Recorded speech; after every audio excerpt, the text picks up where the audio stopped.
प्रेम से बोले संतोषी माता की जय। भक्तों, आज हम सुनेंगे संतोषी माता की व्रत कथा, शुक्रवार की व्रत कथा। शुक्रवार के दिन संतोषी माता की व्रत कथा का श्रवण किया जाता है, जिससे घर में सुख समृद्धि बने रहते हैं और सौभाग्य हमेशा बना रहता है और घर में अन्न धन की प्राप्ति होती। इसीलिए भक्तों, आज श्रद्धा और भक्ति के साथ आप शुक्रवार की इस व्रत कथा का अंत तक श्रवण करें और कमेंट में संतोषी माता की जय अवश्य लिखें और हमारे चैनल को सब्सक्राइब जरूर करें और इस संतोषी माता की व्रत कथा का आप अंत तक श्रवण करें।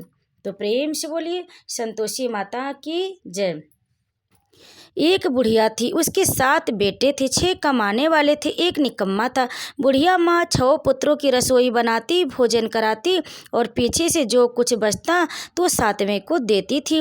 परंतु 7वां पुत्र बड़ा भोला भाला था, मन में कुछ विचार न करता।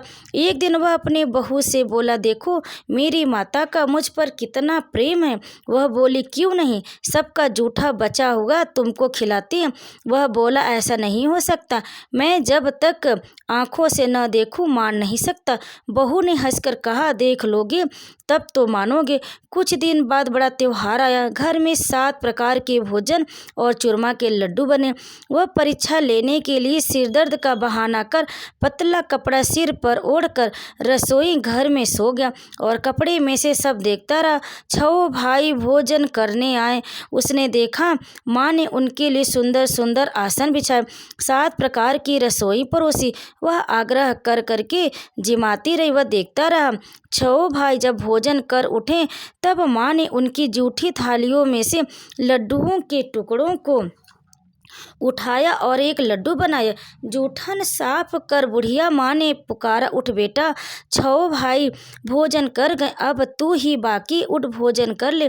वह कहने लगा, माँ मुझे भोजन नहीं करना, मैं परदेश जा रहा हूँ। माता ने कहा, कल जाना हो तो आज ही जाओ। वह बोला, हाँ हाँ आज ही जा रहा हूँ। यह कहकर वह घर से निकल गया।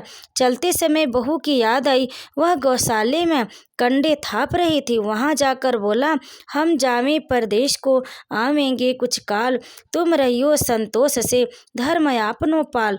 2 निशानी अपनी देख धरू में धीर, सुधि हमारी बिसराइयो रखियो मन गंभीर। वह बोला, मेरे पास तो कुछ नहीं है, यह अंगूठी है, सो ले लो और अपने कुछ निशानी मुझे दो। वह बोली, मेरे पास क्या है, यह गोबर भरा हाथ है। यह कहकर उसकी पीठ पर गोबर के हाथ की थाप मार दी और वह चल दिया। चलते चलते दूर देश में पहुंचा। वहां पर एक साहूकार की दुकान थी। वहां जाकर बोला, सेठ जी मुझे नौकरी पर रख लो, साहूकार को जरूरत थी। साहूकार ने कहा, काम देख कर दाम मिलेंगे। साहूकार की नौकरी ग्राहक मिली। वह सवेरे 7 बजे से 12 बजे रात्रि तक काम करने लगा। कुछ दिनों में दुकान का लेन देन, हिसाब किताब, ग्राहकों को माल बेचना, सारा काम करने लगा। साहूकार के 7-8 नौकर थे, वे सब चक्कर खाने लगे। यह बहुत होशियार बन गया। सेठ ने भी काम देखा और 3 महीने में ही उसे मुनाफे का साझेदारी बना लिया। 12 वर्ष में ही वह नामी सेठ बन गया और मालिक सारा कारोबार उस पर छोड़कर बाहर चला गया। इधर बहू पर क्या बीती सो सुनो। सास ससुर उसे दुख देने लगे। सारी गृहस्थी का काम कराकर उसे लकड़ी लेने जंगल में भेजते। इस तरह घर की रोटियों के आटे से जो भूसी निकलती उसकी रोटी बनाकर रख दी जाती और फूटे नारियल की नरेली में पानी। इस तरह दिन बीतते रहे। एक दिन वह लकड़ी लेने जा रही थी कि रास्ते में बहुत सी स्त्रियां संतोषी माता का व्रत करती दिखाई दी। वहां वह खड़ी होकर कहने लगी, बहनों यह तुम किस देवता का व्रत करती हो और इसके करने से क्या फल होता है? इस व्रत के करने की क्या विधि है? यदि तुम अपने इस व्रत का विधान मुझे समझाकर कहोगी तो मैं तुम्हारा बड़ा उपकार मानूंगी। तब उनमें से एक स्त्री बोली, सुनो, यह संतोषी माता का मंदिर है, व्रत है। यह संतोषी माता का व्रत है। इसके करने से निर्धनता दरिद्रता का नाश होता है, लक्ष्मी आती है, मन की चिंताएं दूर होती है, घर में सुख होने से मन को प्रसन्नता और शांति मिलती है, निपुति को पुत्र मिलता है, पति बाहर गया हो तो शीघ्र आ जाता है, कुंवारी कन्या को मन पसंद वर मिलता है, राजद्वार में बहुत दिनों से मुकदमा चलता हो तो समाप्त हो जाता। कलह क्लेश की निवृत्ति हो, सुख शांति हो, घर में धन जमा हो, पैसा जायदाद का लाभ होता तथा और भी मन में जो कुछ कामना हो सब इस संतोषी माता की कृपा से पूरी हो जाती। इसमें संदेह नहीं। वह पूछने लगी, यह व्रत कैसे किया जाता है, यह भी बताओ तो बड़ी कृपा होगी। स्त्री कहने लगी, 1.25 आने का गुड़ चना लेना, इच्छा हो तो 5.25 आने का लेना या 1.25 रुपये का भी सहूलियत के अनुसार लेना। बिना परेशानी श्रद्धा और प्रेम से जितना भी बन सके सवाया लेना। 5.25 पैसे से 5.25 आने तथा इससे भी ज़्यादा शक्ति और भक्ति के अनुसार गुड़ और चना ले। हर शुक्रवार को निराहार रह कथा कहना सुनना, इसके बीच में क्रम टूटे नहीं। लगातार नियम का पालन करना। सुनने वाला कोई न मिले तो घी का दीपक जलाकर उसके आगे जल के पात्र को रख कथा कहना, परंतु नियम न टूटे। जब तक कार्य सिद्ध न हो नियम पालन करना और कार्य सिद्ध हो जाने पर व्रत का उद्यापन करना। 3 मास में माता पूरा फल प्रदान करती है। यदि किसी के खोटे ग्रह हो तो भी माता 1 वर्ष में अवश्य कार्य सिद्ध करती है। कार्य सिद्ध होने पर ही उद्यापन करना चाहिए, बीच में नहीं। उद्यापन में 2.5 सेर आटे का खाजा तथा इसी अनुसार से खीर तथा चने का साग रखना। 8 लड़कों को भोजन कराना। जहाँ तक मिले देवर जेठ भाई बंद कुटुंब के लड़के लेना, न मिले तो रिश्तेदारों और पड़ोसियों के लड़के बुलाना, उन्हें भोजन करा यथाशक्ति दक्षिणा दे। माता का नियम पूरा करना। उस दिन घर में कोई खटाई न खाए। यह सुन बुढ़िया की बहू चल दी। रास्ते में लकड़ी के बोझ को बेच दिया और उन पैसों से गुड़ चना ले माता के व्रत की तैयारी कर आगे चली और सामने मंदिर देख पूछने लगी, यह किसका मंदिर है। सब कहने लगे, संतोषी माता का मंदिर। यह सुन माता के मंदिर में जा माता के चरणों में लौटने लगी। विनती करने लगी, माँ मैं दीन हूँ, निपट मूर्ख हूँ, व्रत के नियम कुछ नहीं जानती, मैं बहुत दुखी हूँ। हे माता जगत जननी, मेरा दुख दूर कर, मैं तेरी शरण में हूँ। माता को दया आई। एक शुक्रवार बीता कि दूसरे शुक्रवार को ही इसके पति का पत्र आया और तीसरे को उसका भेजा हुआ पैसा आया पहुंचा। यह देखकर जेठानी मुंह सिकोड़ने लगी, इतने दिनों बाद इतना पैसा आया, इसमें क्या बड़ा हुआ। लड़के ताने देने लगे। काकी के पास अब पत्र आने लगा, रुपया आने लगा, अब तो काकी की खातिर बढ़ेगी, अब तो काकी बुलाने से भी नहीं बोलेगी। बेचारी सरलता से कहती, भैया पत्र आवे रुपया आवे तो हम सबके लिए अच्छा। ऐसा कहकर आंखों में आंसू भरकर संतोषी माता के मंदिर में मातेश्वरी के चरणों में गिर कर रोने लगी। माँ मैंने तुमसे पैसा नहीं मांगा, मुझे पैसे से क्या काम है, मुझे तो अपने सुहाग से काम है, तो अपने स्वामी के दर्शन और सेवा मांगती हूँ।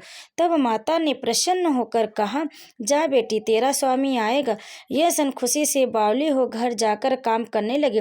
अब संतोषी माँ विचार करने लगी, इस भोली पुत्री से मैंने कह तो दिया तेरा पति आएगा, पर आएगा कहाँ से, वह तो इसे स्वप्न में भी याद नहीं करता, उसे याद दिलाने मुझे ही जाना पड़ेगा। इस तरह माता उस बुढ़िया के बेटे के पास जा स्वप्न में प्रकट हो कहने लगी, साहूकार के बेटे सोता है या जागता है। वह कहता है, माता सोता भी नहीं हूँ, जागता भी नहीं हूँ, क्या आज्ञा है। माँ कहने लगी, तेरा घर बार है या नहीं।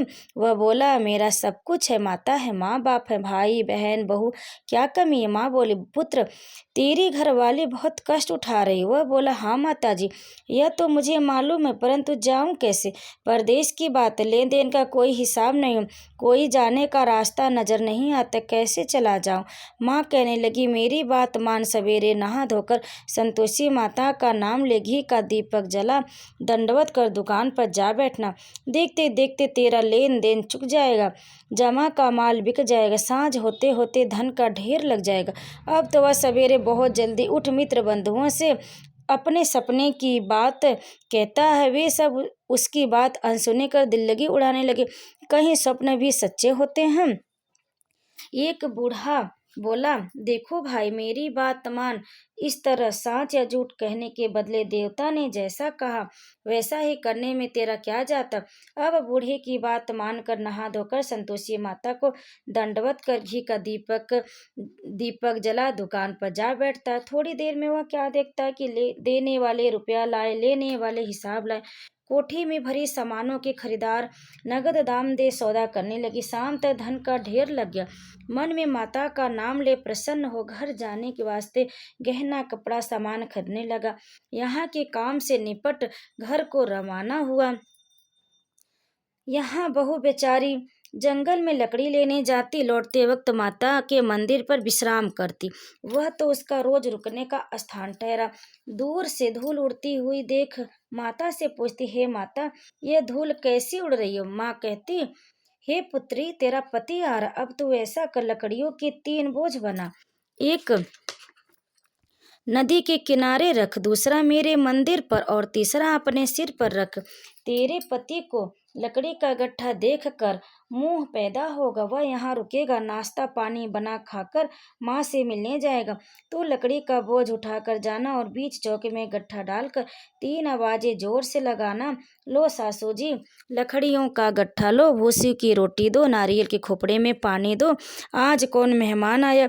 माँ की बात सुनकर वह बहुत अच्छा माता जी कहकर प्रसन्न मन हो लकड़ियों के 3 गट्ठे ले आई।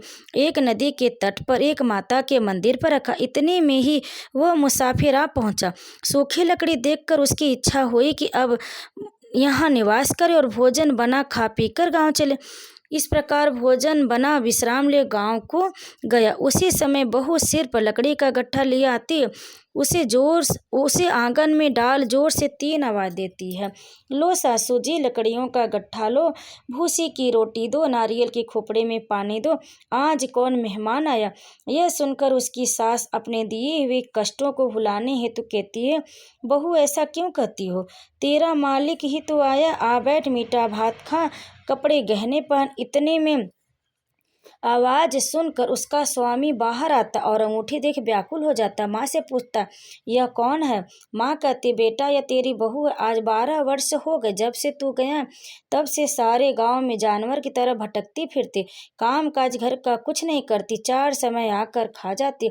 अब तुझे देखकर भूसी की रोटी और नारियल के खोपड़े में पानी मांगती। वह लज्जित हो बोला, ठीक है माँ, मैंने इसे भी देखा और तुम्हें भी। अब मुझे दूसरे घर की चाबी दो तो मैं उसमें रहूंगा। ठीक है बेटा, तेरी जैसी मर्जी। यह कह माँ ने ताली का गुच्छा पटक दिया। उसने लेकर दूसरे कमरे को खोलकर सारा सामान जमाया।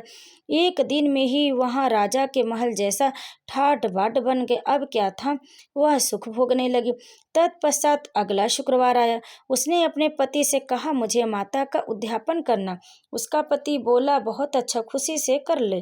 तुरंत ही वह उद्यापन की तैयारी करने लगी। जेठ के लड़कों को भोजन के लिए कहने गए। उसने मंजूर किया, परंतु पीछे से अपने बच्चों को सिखलाती है, देखो रे, भोजन के समय सब लोग खटाई मांगना, जिससे इसका उद्यापन पूरा न हो। लड़के जीवने आए, खीर पेट भर खाई, परंतु बात याद आते ही कहने लगे, हमें कुछ खटाई खाने को दो, खीर खाना हमें नहीं भाता, देखकर अरुचि होती है। लड़के उठ खड़े हुए, बोले, पैसे लाओ। भोली बहू कुछ न जानती थी, सो उन्हें पैसे दे दिए। लड़के उसी समय उठ करके इमली ले खाने लगी। यह देखकर बहू पर माता जी ने कोप किया। राजा के दूत उसके पति को पकड़ ले गए। जेठ जेठानी मनमाने खोटे वचन कहने लगे। लूट लूट कर धन इकट्ठा कर लाया था, सो राजा के दूत उसे पकड़ ले गए।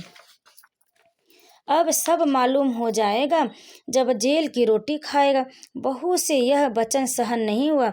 रोती रोती माता के मंदिर में गए, कहने लगी, माता, तुमने यह क्या किया? हंसाकर क्यों रुलाने लगी? माता बोली, पुत्री, तूने उद्यापन करके मेरा व्रत भंग किया, इतनी जल्दी सब बातें भुला दी। वह कहने लगी, माता, भूली तो नहीं हो ना, कुछ अपराध किया, मुझे तो लड़कों ने भूल में डाल दिया, मैंने भूल से उन्हें पैसे दे दिए, मुझे क्षमा करो माँ।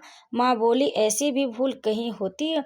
वह बोली, मुझे माफ़ कर दो, मैं फिर तुम्हारा उद्यापन करूँगी। माँ बोली, अब भूल मत करना। वह बोली, अब भूल नहीं होगी। अब बताओ वे कैसे आवेंगे? माँ बोली, पुत्री, जा, तेरा मालिक तुझे रास्ते में ही आता मिलेगा। वह निकली, रास्ते में पति आता मिला। उसने पूछा, तुम कहाँ गए थे? वह कहने लगा, इतना धन जो कमाया था उसका टैक्स राजा ने मांगा था, वह भरने गया था। वह प्रसन्न हो बोली, भला वह अब घर चलो। कुछ दिन बाद फिर शुक्रवार आया। वह बोली, मुझे माता का उद्यापन करना। पति ने कहा, करो। वह फिर जेठानी के लड़कों से भोजन को कहने गई। जेठानी ने एक दो बातें सुनाई और लड़कों को सिखा दिया कि तुम लोग पहले ही खटाई मांगना। लड़के खाना खाने से पहले ही कहने लगे, हमें खीर खाना नहीं भाता, जी बिगड़ता है, कुछ खटाई खाने को दो। बहू बोली, खटाई खाने को नहीं मिलेगी, खाना हो तो खाओ। यह कहकर ब्राह्मणों के लड़के लाकर भोजन कराने लगी। यथाशक्ति दक्षिणा की जगह एक एक फल उन्हें दिया।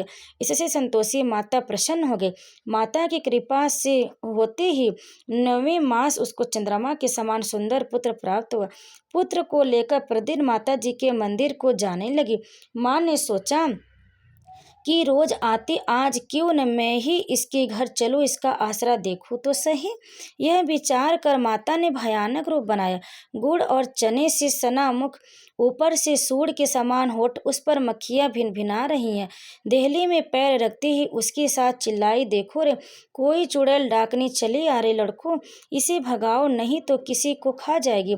लड़के डरने लगे, चिल्लाकर खिड़की बंद करने लगे। बहू रोशनदान से देख रही थी। आज मेरी माता मेरे घर आई, यह कहकर बच्चे को दूध पिलाने से हटाती। इतने में सास का क्रोध फूट पड़ा। मेरी रांड ऐसे इसे देखकर कैसे उतावली हुई है जो बच्चे को पटक दिया। इतने में माँ के प्रताप से जहाँ देखो वहाँ लड़के लड़के नजर आने लगे। बहू बोली, माँ जी, मैं जिनका व्रत करती हूँ यह वही संतोषी माता है। इतना कहकर झट से सारे घर के किवाड़ खोल दिए। सबने माता के चरण पकड़ लिए और विनती कर कहने लगे, हे माता, हम मूर्ख हैं, हम अज्ञानी, तुम्हारे व्रत की विधि हम नहीं जानते। तुम्हारा व्रत भंग करके हमने बड़ा अपराध किया। हे माता, आप हमारे अपराध को क्षमा करो। इस प्रकार माता प्रसन्न हुई। हे माता, बहू को जैसा फल दिया वैसे सबको देना। जो यह कथा कहे या सुने उसका मनोरथ पूर्ण हो। तो प्रेम से बोले संतोषी माता की जय। भक्तों, संतोषी माता की इस व्रत कथा को अंत तक सुनने के लिए आप सभी का बहुत बहुत धन्यवाद।